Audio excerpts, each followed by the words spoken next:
ସମ୍ମାନୀୟ ପ୍ରଧାନ ଶିକ୍ଷକ, ଶିକ୍ଷୟିତ୍ରୀବୃନ୍ଦ ଓ ମୋର ସାନ ବଡ଼ ଭାଇ ଓ ଭଉଣୀମାନେ ସମସ୍ତଙ୍କୁ ମୋର ସ୍ୱାଧୀନତା ଦିବସର ଅନେକ ଅନେକ ଶୁଭେଚ୍ଛା ଜଣାଉଛି।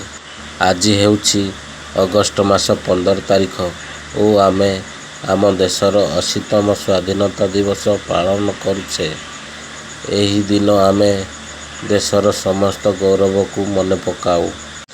ଭାରତର ସ୍ୱାଧୀନତା ପାଇଁ ସଂଗ୍ରାମ କରୁଥିବା ସ୍ୱାଧୀନତା ସଂଗ୍ରାମୀଙ୍କ ବଳିଦାନକୁ ଆଜି ଆମେ ମନେ ପକାଉଥାଉ।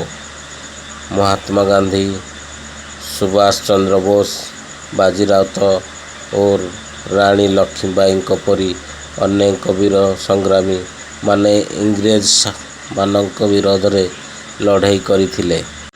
ଶେଷରେ 1947 ମସିହା ଅଗଷ୍ଟ ମାସ 15 ତାରିଖ ଦିନ ଆମ ଦେଶ ସ୍ୱାଧୀନତା ହାସଲ କଲା।